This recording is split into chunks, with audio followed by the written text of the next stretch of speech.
Meus queridos, a paz do Senhor. Amém. Louvado seja o Senhor por esta oportunidade de estarmos na casa do Senhor. Muito obrigado ao pastor Daniel, ao Marcos, pelo convite e aqui pela confiança, de me compartilhar o púlpito para junto nós compartilharmos um pouquinho da palavra. Amém? Abra sua Bíblia comigo no segundo livro dos Reis, capítulo 13. Segundo livro dos Reis, capítulo 13. Nós leremos do 1º ao 9º versículo. Amém? Segundo livro dos Reis, capítulo 13, do 1º ao 9º.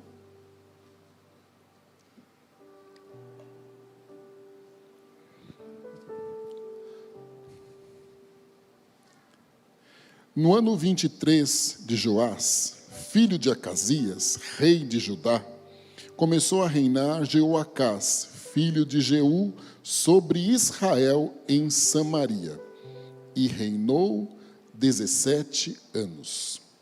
E fez o que era mal aos olhos do Senhor, porque seguiu os pecados de Jeroboão, filho de Nebate, que fez pecar a Israel, não se apartou deles, pelo que a ira do Senhor se acendeu contra Israel, o qual deu-os na mão de Azael, rei da Síria, e na mão de Ben-Hadad, filho de Azael, todos aqueles dias.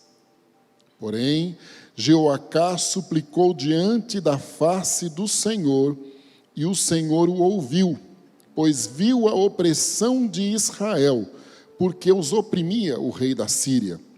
E o Senhor deu um salvador a Israel, e os filhos de Israel saíram de debaixo das mãos dos sírios e habitaram nas suas tendas como dantes. Contudo, não se apartaram dos pecados da casa de Jeroboão, que fez pecar a Israel, porém andaram neles, e também o bosque ficou em pé em Samaria. Não deixou a Jeoacás mais povo, senão só 50 cavaleiros e 10 carros e 10.000 homens de pé, porquanto o rei da Síria os tinha destruído e os filhos e os tinha feito como pó, trilhando-os. Ora, o mais dos atos de Jeoacás e tudo quanto fez, e o seu poder, porventura, não estão escritos nos livros das crônicas dos reis de Israel? E Jeoacás dormiu com seus pais, e os sepultaram em Samaria. E Jeoás, seu filho, reinou em seu lugar. Amém. Não é muito boa a história, Nós vemos aqui que um homem perde a oportunidade de ser um instrumento de Deus para trazer um período de renovação para um povo que já estava sofrido. Depois da morte de Salomão, houve uma divisão entre as tribos de Israel, formando 2 reinados, o norte em Samaria e o sul em Judá, Jerusalém. 2 tribos somente no sul, entre elas a tribo de Judá, que tinha a promessa de dela descender Jesus Cristo. E no reinado do norte, algumas tribos também importantes, porém, o reinado do norte não quis vir a Jerusalém para adorar ao Senhor, e ali houve uma prostituição religiosa. Eles começaram a permitir que outros deuses fossem levantados em Samaria e em todas as demais cidades importantes, até mesmo para que ficassem bem com as nações, num jogo político, e não tivessem nenhum tipo de problema de perseguição. Infelizmente, isto deu errado. Nós estamos diante do 11º rei em Israel, o reinado do norte, enquanto no sul reinava Joás, um guri que começou a reinar com 8 anos e que Deus usou uma mulher para protegê-lo, porque Atália intentou exterminar a família real. Com esta intenção, ela achava que iria inibir, coibir, proibir a promessa que havia de que desta descendência viria Jesus Cristo. Alguém salvou este menino, com 8 anos começa a reinar. Paralelamente, nós estamos diante do reinado do norte, após um período interessante, importante, porque anteriormente a Jeoacás reinou seu pai Jeú. Jeú, um homem que Deus levantou com a função de destruir a casa de Acabe e de inclusive colocar para o chão a adoração a Baal. Ele obedeceu, porém ali ainda havia outros deuses, bezerro de ouro e outros mais, deuses que eram seguidos por algumas pessoas que moravam e até mesmo por povo de Deus que estava em Israel, perdidos pela má liderança, pela falta de leitura da palavra, pela falta de conhecimento de causa. Então, estes estavam ali meio que perdidos. Deus então levanta Jeú, ele cumpre o que Deus prometera a ele fazer, inclusive como recompensa, mas ele não é fiel ao Senhor em exterminar por completo a idolatria que havia ali. Então, as consequências desta desobediência, ou diríamos de uma obediência parcial, elas viriam nos outros momentos. Inclusive, o seu filho cresce, vendo o comportamento do pai. Como pais, nós precisamos tomar cuidado, porque nós seremos espelhos dos nossos filhos. E os nossos comportamentos, eles serão copiados pelos nossos filhos. Como também nós ajudaremos eles a montarem ou a formarem melhor um caráter e, com isso, a personalidade também dos nossos filhos, elas estarão associadas aos nossos exemplos. Jeú não foi uma boa referência neste aspecto para Jeoacás. Agora Jeoacás tem a oportunidade de reinar em Israel. Era uma oportunidade ímpar, que ele teria inclusive de destruir o que o pai dele não tinha destruído. Mas, como eu disse, ele estava meio que comprometido com o legado do pai. Pode ter se acovardado, ter sentido medo. Várias condições podem estar implícitas nestas atitudes de Jeoacás. Nenhuma justifica, porque o temor a Deus e a obediência ao Senhor deve estar em primeiro lugar em tudo na nossa vida. E quando há temor a Deus, ele inclusive é o princípio da sabedoria. Temendo a Deus de forma automática, nós vamos agir de uma forma sábia, correta, exata. Faltavam então estes princípios na vida de Jeoacás, e eu vou repetir, porque o legado que o pai deixara ajudou, contribuiu e muito para essas atitudes. Jeoacás começa a reinar, e quando ele começa a reinar, as consequências da desobediência, porque ele opta em seguir os caminhos deixados por Jeroboão, que era a idolatria em Israel, que não fora exterminada por completo. Ele opta em seguir os caminhos de Jeroboão, os exemplos de Jeroboão. Por que ele opta por isso? Talvez para permanecer, tendo um bom relacionamento com o povo, que já estava acostumado com a idolatria.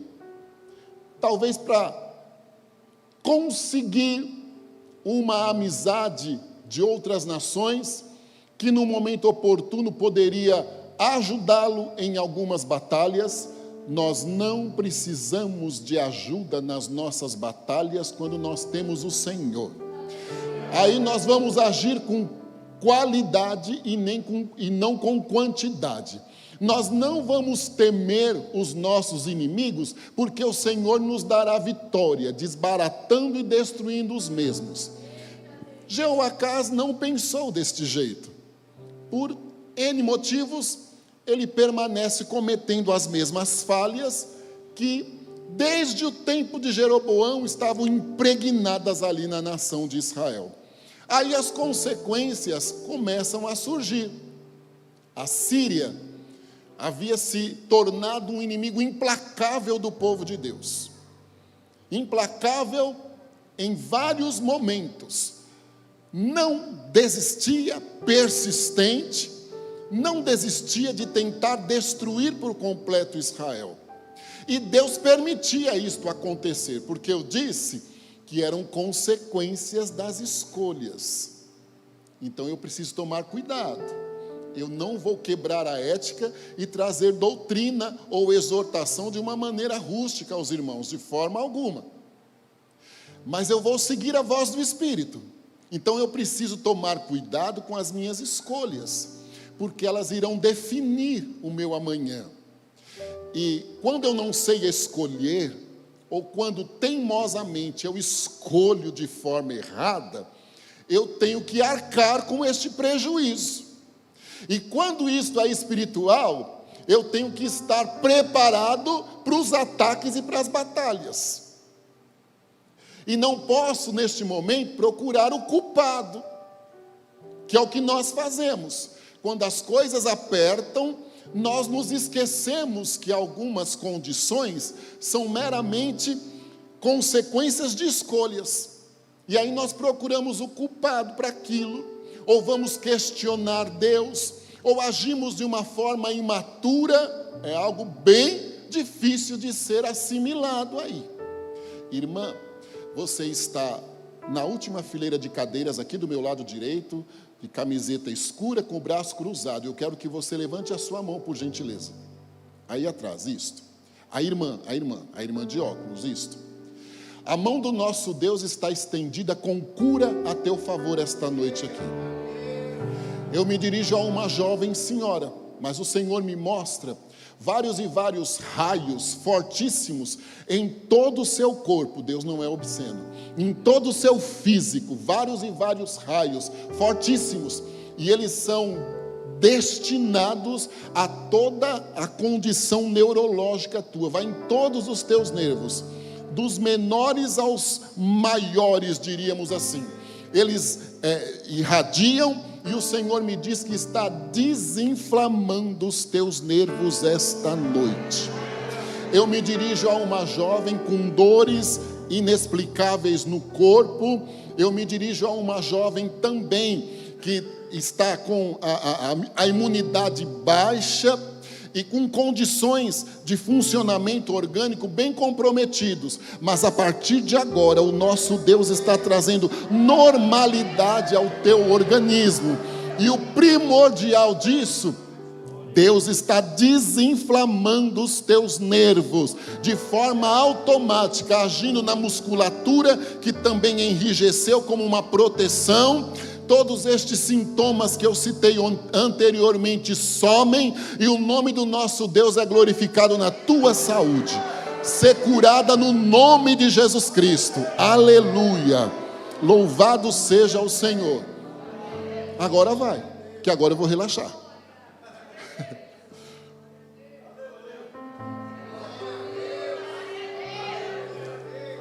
Louvado seja o Senhor. Você abraçou o seu guri? Então, estes abraços presenciais, daqui a algum tempo eles não serão tão fáceis. Porque eu olho para o menino, com todo respeito, pode ser meu filho também. Eu olho para o menino e Deus me mostra Bíblias, uma parte da Bíblia em português, a outra parte da Bíblia em inglês. O Senhor não está me dizendo que você fala e nem que não fala inglês. O Senhor está me dizendo que, como eu estou falando português aqui hoje, ministrando a palavra, você vai falar inglês e vai ler em inglês. Deus vai fazer um rebuliço muito grande na sua história. Você é um milagre. um projeto de Deus, uma frustração para o inferno, porque de todo jeito o adversário tentou frustrar os projetos de Deus na sua vida. Você tem indagações profundas com o Senhor no sentido espiritual, e estas indagações ultimamente, elas são: qual o seu objetivo verdadeiro comigo? E eu não posso passar por mais um. Deus está trabalhando por você, e Ele vai fazer um movimento, vai te tirar desta nação por um tempo. Eu não posso dizer para onde Ele vai te levar, mas pela mensagem eu sei que Ele vai te levar a uma terra que fala inglês. Ali será um laboratório, um aprendizado, um crescimento. O nome do nosso Deus será glorificado, e você não se esquecerá desta noite para testificar a fidelidade e a misericórdia dEle. Aí a sua mãe, ela vai te abraçar pelo WhatsApp, te abraçar pelo notebook, mas o Senhor é contigo e é com eles que ficarão aqui. Aleluia! Uma semente será lançada em outra nação, e aprove ao Senhor te escolher para dar início a este projeto, e o nome dele será glorificado nessa história. Aleluia! Louvado seja Deus. Vamos continuar com a palavra? Vamos lá. Vamos continuar com a palavra.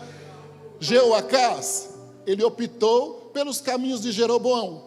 Eu disse que a Síria tornou-se inimigo implacável do povo de Deus, até de uma maneira inexplicável. Era espiritual, porque não conseguia resistir, apesar de tudo que Deus fazia em Israel. E outra coisa, a legalidade tinha sido dada até mesmo pela divisão. Deus não opera onde há divisão, idolatria e todas as coisas que somavam esta situação. Então Deus permite que a Síria venha contra o povo de Deus. Aí eu estava dizendo que nós vamos procurar os culpados por nossas batalhas ou nossas guerras, sem darmos vazão, lugar ao mal. Nós já passamos por batalhas terríveis. Imagina quando nós damos lugar ao mal, não deixamos de ouvir a voz de Deus. Como a coisa complica, não é? E o negócio complicou. Azael veio, ele limitou o território de Israel, conquistando cidades. Ele também conquistou exércitos de Israel, deixando Israel limitado em quantidade. Isto era até vexatório diante das outras nações. Porém, uma coisa nós precisamos refletir agora. Apesar de tudo, o pai deste menino, se você ler os capítulos anteriores, o pai deste menino tinha sido escolhido por Deus, e ele tinha destruído a casa de Acabe. Acabe e Jezabel tinham sido exterminados, mortos, algo que eles achavam impossível, né? Jeú, ele tinha se destacado na história. Este menino nasceu em meio a este momento também, em que ele vê o pai dele destruindo a casa de Acabe, os ídolos de Baal. Ele só não vê o pai dele agindo de forma completa em também destruir a idolatria de Jeroboão. A Bíblia diz assim, olha: ensina o menino no caminho em que ele deve andar, e quando crescer ele não se desviará. Ou seja, ele vai lembrar-se nas adversidades que Deus faz milagres. Ele vai lembrar-se nas adversidades. Eu tenho uma prima que ficou alguns anos afastada da casa do Senhor. Alguns anos, décadas. E algum tempo atrás não existia Bina, né? Alguém me ligava e eu não sabia quem estava ligando para mim, tanto no telefone fixo, que hoje não existe mais quase, como numa possibilidade de um celular, que não existia também. E algumas vezes, de madrugada, o telefone lá em casa tocava, e nós não sabíamos quem era, até levávamos um susto. Numa reunião de família, depois que o Senhor fez uma grande obra na vida dela, ela retornou ao caminho do Senhor, feliz. Numa reunião de família, onde nós estávamos com mais alguns outros primos, tios, ela disse assim: olha, vocês se lembram que algum tempo atrás o telefone de vocês tocavam de madrugada? Ah, sim, era eu. Eu ia para as baladas da vida, e quando eu chegava em casa vazia, na escuridão do fim da madrugada para o início da manhã, em que eu ia dormir, minha consciência pesava, me dava medo, eu sentia a opressão maligna, e na minha cabeça eu dizia: se Jesus voltou, eu fiquei. Aí eu ligava cada dia para um. Se vocês atendessem, eu tinha certeza, Jesus não voltou, amanhã eu volto para a igreja. E foram anos, décadas, como eu disse. Sabe o que é isso? Ela foi ensinada, ela ouviu a palavra, ela sabia e hoje sabe do Deus poderoso que ela serve, e que tem toda a família debaixo da graça do Senhor. Um milagre. Jeoacás, eu não posso citar o nome da minha prima, senão eu não saio daqui vivo, que ela pode inclusive estar assistindo, sei lá, eu não saio daqui vivo. Mas Jeoacás era tanto quanto minha prima, que cresceu num lar abençoado, com falhas, dificuldades, às vezes alguns problemas que temos, e temos que encará-los nos nossos relacionamentos, nas diferenças, mas prevalece a mão de Deus estendida, e prevalece a fidelidade de Deus. Jeoacás, ele lembrou-se que o seu pai foi vitorioso contra a casa de Acabe, que colocava-se em condição de infalível. Dos piores personagens que há na palavra de Deus, nós temos o casal Acabe e Jezabel. Dos piores personagens que há na palavra de Deus, mas eles foram derrotados. Então não há quem prevaleça diante de Deus. Grande é o Senhor. Mas vamos lá, ele viu milagres de Deus, porque quem conhecia Acabe e Jezabel, Atália, que reinava e causava problemas terríveis lá no norte, agora não mais, porque Joás já estava lá para dominar, mesmo uma criança, e o tempo é que foi inserindo ele, com a ajuda do sumo sacerdote, ele sabia que Deus faria milagre por ele. Então o que ele foi fazer? Clamar ao Senhor. Era um tempo difícil, e que ele lembrou-se do poder da oração, do clamor, do como é bom depender de Deus. Ele esqueceu-se de tudo, não entrou em processo de autocomiseração, não foi colocar Deus contra a parede, achando que o Senhor era obrigado a ouvi-lo, de forma nenhuma. Ele foi orar ao Senhor. Se nós dermos uma olhadinha,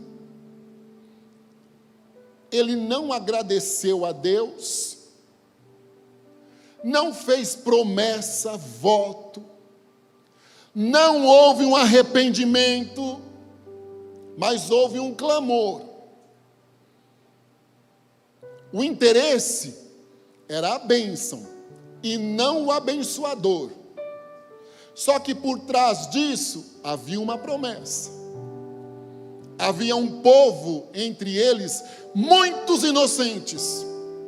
E nós temos esta certeza quando Elias, depressivo pelas batalhas provocadas por Acabe e Jezabel, tentou desistir do que Deus tinha com ele, sabe o que acontece? O Senhor diz a ele: ainda tem 7.000 que não se curvaram a Baal.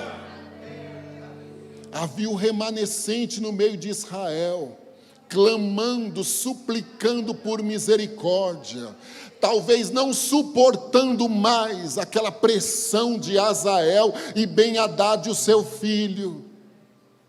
E havia um rei agora, que lembrou-se que tinha a quem recorrer.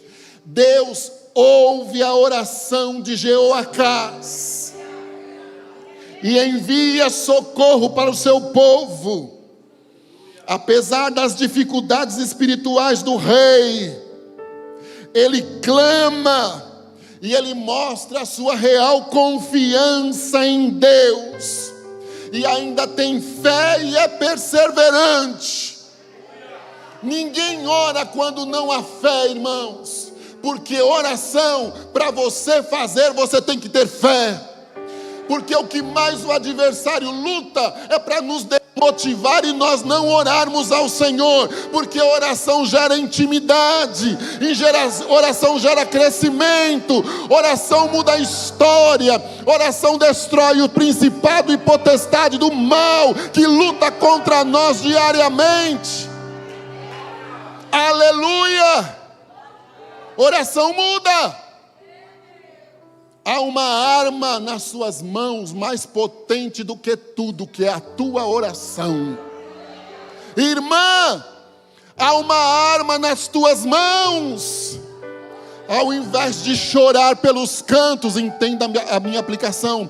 Ao invés de chorar pelos cantos, de ligar para 10 ou para 1000, por conta da situação de opressão, de escravidão que o seu filho está passando, use a arma da oração. Dobre o teu joelho e acredite que o Senhor estará te ouvindo. Não permita que a consciência tente te cobrar falar mais alto, porque o sábio irmão escritor de Hebreus, ele nos diz que o Senhor Jesus levou sobre si os nossos pecados, e até o peso da consciência que o pecado deixa, Jesus também carregou na cruz do Calvário.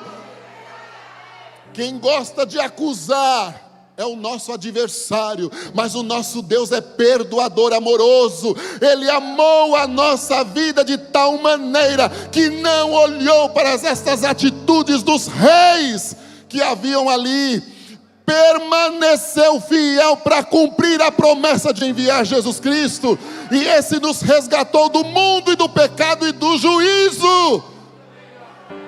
Aleluia! A cédula do pecado, Paulo diz que ele rasgou lá em Colossenses, dos versos mais lindos que há na Escritura. Aleluia! Louvado seja Deus.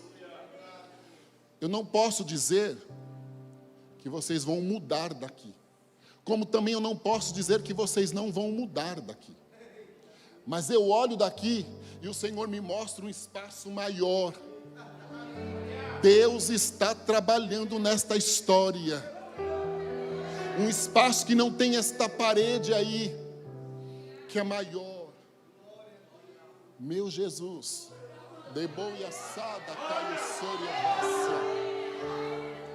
não demora muito, e haverá um movimento do céu em relação a espaço para cultuar ao Senhor.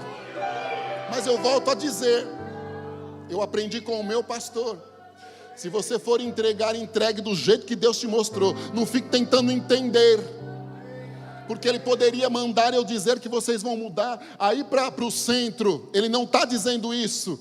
Eu só olho e o espaço é maior, com mais quantidade de gente e outras cadeiras. Então eu sei que Deus aqui será glorificado.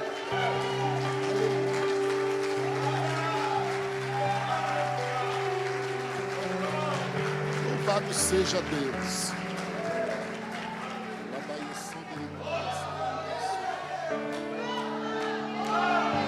Aleluia. Você está com uma roupa em tom de azul? agora há pouco levantou a mão glorificando, com o cabelo um tanto quanto curto, de óculos. Eu quero que você levante a mão, por gentileza.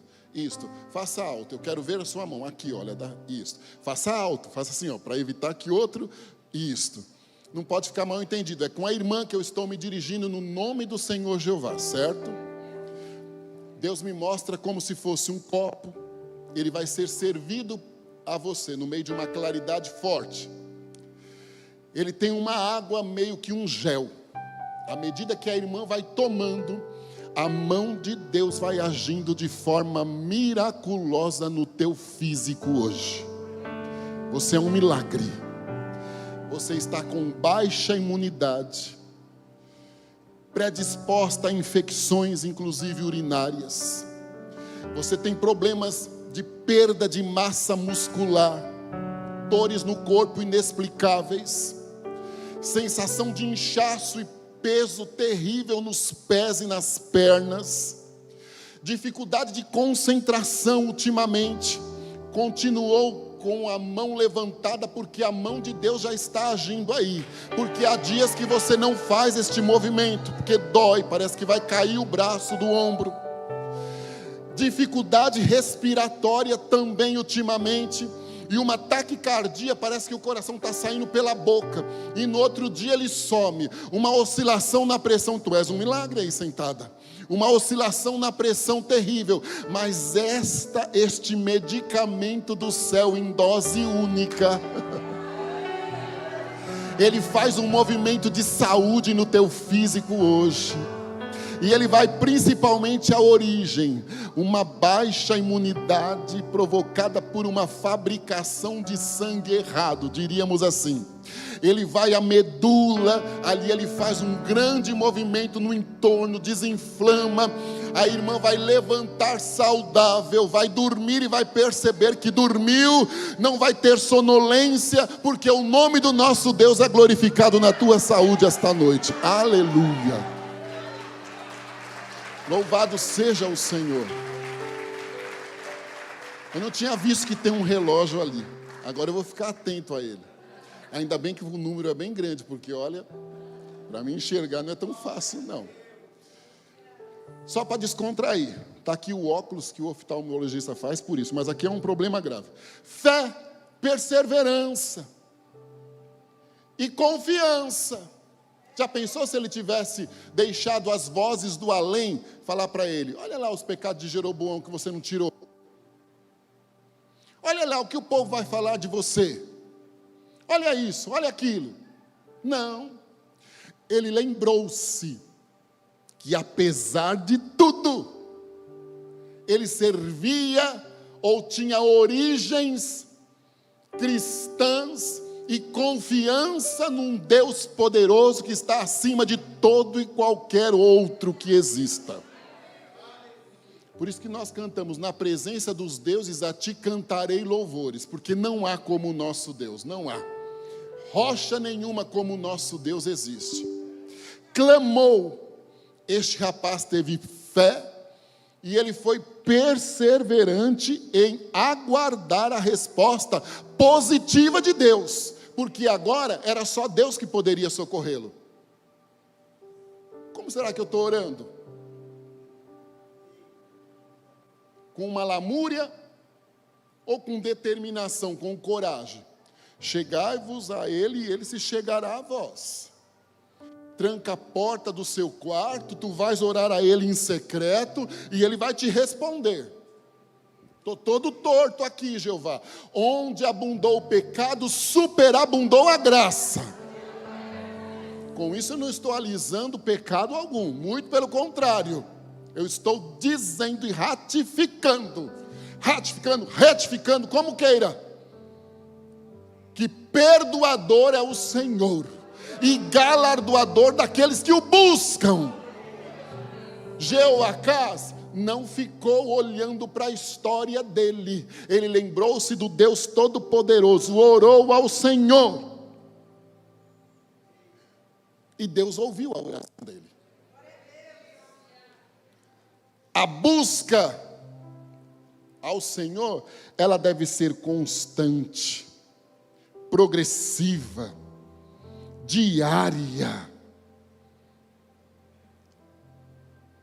Inclusive para não incorrermos na falha de Jeoacás. Outra coisa importante, a Bíblia nos diz que o Senhor Deus mandou um Salvador a ele naquele momento. Você viu que está em letra minúscula Salvador. Exatamente para não se referir ao nosso Salvador Jesus Cristo. Então está lá em letra minúscula. A Bíblia não nos diz o nome deste Salvador, deste libertador momentâneo ou ocasional para aquela história naquele momento.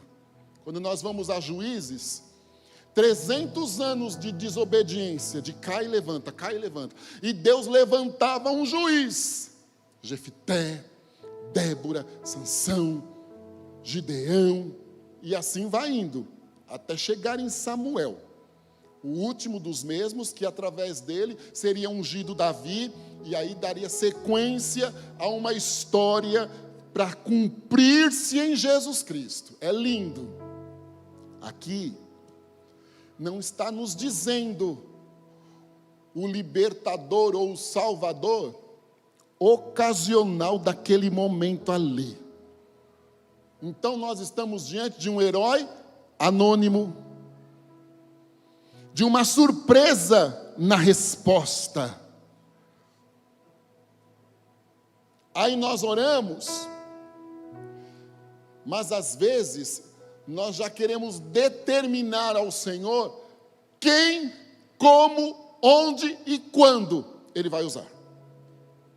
Oramos, mas não descansamos, ou oramos impondo a Deus, quando Ele tem o melhor sempre para nós. A resposta de Deus sempre vai ser a melhor, a mais objetiva. Ah, mas ela foi não. Segura aí, porque era melhor. Porque Ele conhece o amanhã.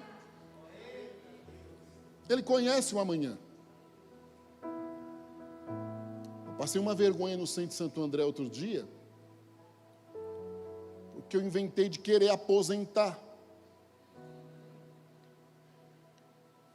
Algumas situações me motivaram a ver se eu poderia já pela lei, pela idade, porque eu não tenho 20 anos, pode até parecer, mas eu não tenho, e nem só 40. E desde os 15 anos eu trabalho, agora só na igreja, mas é feito um recolhimento. Nem atendendo na igreja no momento eu não estou mais. São tempos de Deus. E eu fui. A irmã no INSS, ela disse, olha, tem ainda um tempo mais de contribuição, tá? Só que quando eu estava indo, acho que é Adolfo Bastos, aquela rua, eu vinha vindo do Mário Covas, que todo ano eu procuro ir ver a minha garganta. Então eu vinha vindo do Mário Covas, eu parei perto de um prédio bonito que tem lá, quase de frente ao Mercadocar, vinha subindo um carro. Ele deixou eu passar. Quando eu acabei de passar, ele gritou, ei, você sabia que o diabo não se aposenta? Em câmera lenta eu fui virando o meu rosto assim, sabe, pastor? Com uma vontade de que um buraco se abrisse, para eu me esconder dele. Aí eu lembrei de Davi. Se eu cavucar um buraco, descer ao céu, se eu subir, travas e luz são iguais a ele, não tem para onde me esconder, Deus. Então vem aqui, me sonda e me coloca novamente no caminho certo. Aí eu olhei para o irmão, eu não disse nada para aquele irmão, absolutamente nada, porque eu não tinha o que dizer. Ele desceu do carro e disse, Deus não tem negócio com um covarde. Ressaltando, eu nunca tinha visto aquele irmão na vida, e vi só aquele dia. Deus não tem negócio com um covarde. Começou a falar algumas palavras que eu não sabia se eu chorava ou se eu me escondia. Terminou de entregar a mensagem, eu disse assim, o senhor pode me dar o seu telefone? Porque depois eu queria agradecê-lo. Jesus vem buscar um povo seu, zeloso de boas obras. Ele não vem buscar uma placa, uma denominação específica.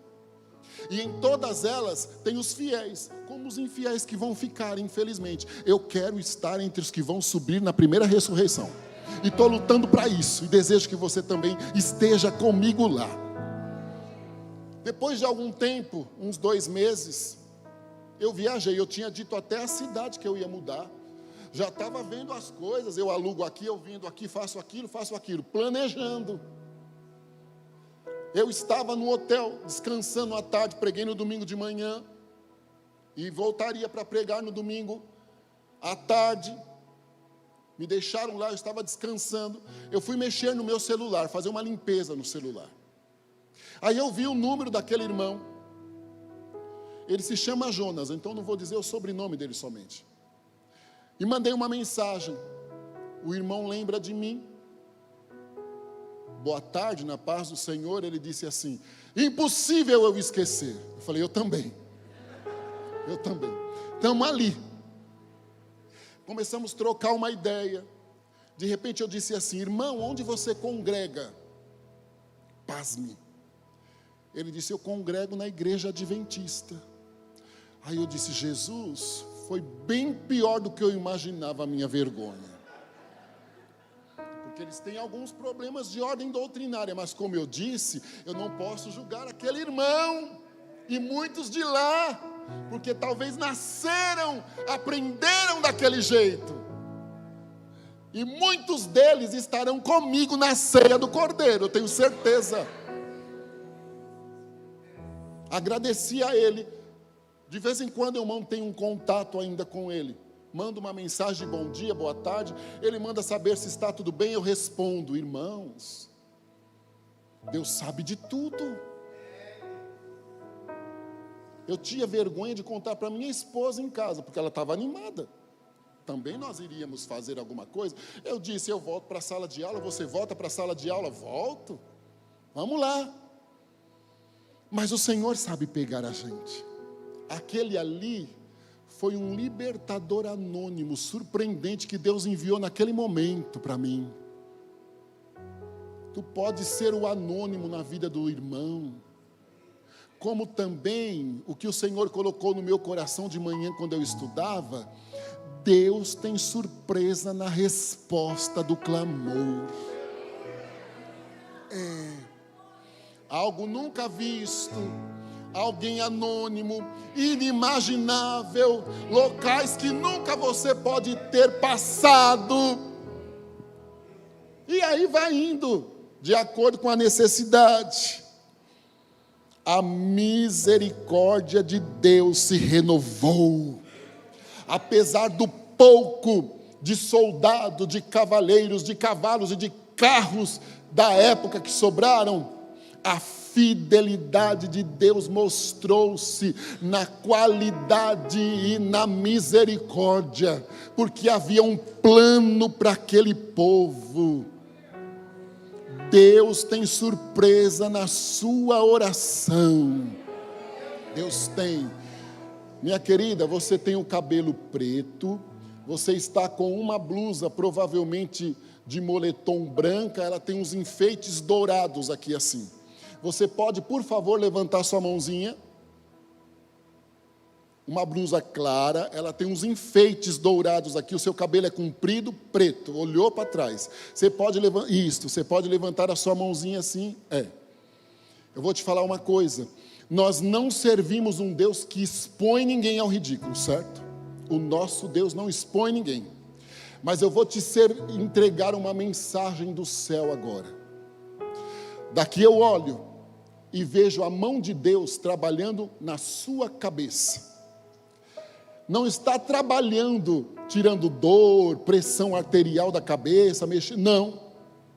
Ela trabalha interno, na sua mente, esta noite aqui. E ela trabalha num processo de libertação. Eu me dirijo a uma jovem. Mas as decepções tuas talvez não se comparam às minhas dientas já. Uma vida sofrida de decepções, de frustrações e de escravidão ao mal. Isto vem de um processo familiar, inclusive. Você tem dificuldade até com a figura masculina, por conta de condições difíceis neste aspecto aí. O adversário se aproveita da sua vulnerabilidade, dos ataques. Ele trabalha na sua mente, te fazendo propostas, dizendo que ninguém gosta de você, te colocando lá embaixo e às vezes perturbando o teu sono. Você tem guerras espirituais. E você mesmo diz: Deus, será que eu vou enlouquecer? Mas a mão de Deus estendeu-se sobre a sua mente esta noite aqui. E Deus trabalhou num processo de libertação. Você vai conseguir perdoar-se primeiro. Você vai conseguir perdoar pais. Não tem como eu sublimar, minha querida. Você vai conseguir perdoar. O que aconteceu não vai acontecer na tua casa. Deus não vai permitir. Porque estas maldições foram levadas por Jesus na cruz do Calvário. Estas perseguições que você sofre, estas vozes do além, e uma guerra de medo, uma síndrome do pânico, uma insônia terrível, elas somem neste momento. Você não vai ter mais a impressão que ouviu barulho na tua casa, nem que cortina mexeu, porque esta é a sensação de barulho de cortina mexendo. Você não vai mais ter a sensação que alguém te espremeu aqui de madrugada e que você vai levantar no outro dia sem falar, ou vai morrer e não vai levantar, porque Deus estendeu as mãos de poder dele a teu favor. E hoje é um dia para marcar a sua história, e o nome do nosso Deus será glorificado nisto. Amém, minha querida. Aleluia. Coloque-se em pé, meu irmão, por gentileza. Dá licença aqui, pastor. Coloque-se em pé, meu querido, por gentileza. Vamos orar ao Senhor. Eu já vou concluir aqui.